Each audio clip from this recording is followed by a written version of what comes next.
বুয়েট পরীক্ষা 2021-22 সেশনে একটা অঙ্ক এসেছে, এটা শর্টকাট মেথডে কিভাবে করা যায় এটা নিয়ে একটু আলোচনা করব। দেখো কম সময়ের মধ্যে আমরা এই অঙ্কটা কিভাবে সলভ করতে পারি। তো তোমরা দেখো, দুটি রেখা এত এত এর ছেদবিন্দু ও এত বিন্দুগামী রেখার সমীকরণ নির্ণয় করো। এই অঙ্কগুলো আমরা খুব সহজে 5 সেকেন্ড সময়ের মধ্যে করতে পারবো। কিভাবে একটু খেয়াল করি।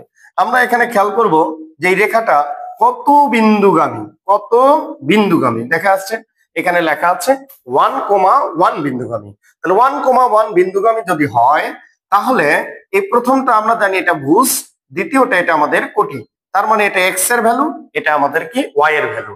আমরা এই এক্স এর ভ্যালু আর ওয়াই এর ভ্যালু যদি এখানে আমরা বসাই প্রত্যেকটা অপশনে, আমরা যে অপশনটা সিদ্ধ হবে সেটাই হবে আমাদের সমাধান।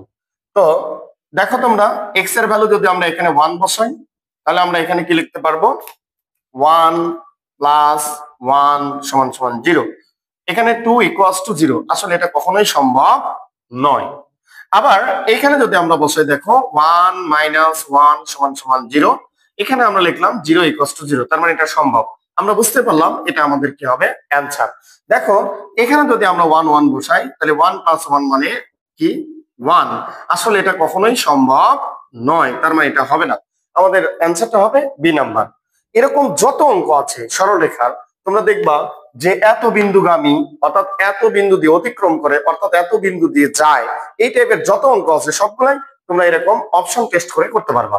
তা দেখো আমি আরেকটা অঙ্ক এখানে লিখে রাখছি যে 4x plus 5y minus 7 equals to 0, এই সরলরেখার উপর লম্ব এবং এত বিন্দুগামী সরলরেখার সমীকরণ নির্ণয় করো। তাহলে এটা কত বিন্দুগামী, 1,2 এত বিন্দুগামী। আমরা যদি এই 1,2 বিন্দুটা এখানে বসাই, তাহলে x এর ভ্যালু কত 1, তাহলে আমরা এখানে যদি বসাই 4 ইন্টু 1, আমরা এখানে লিখব 4 into 1 plus 5 into 2 minus 7 equals to 0। আসলে এটা কখনোই 0 সমান হতে পারবে না।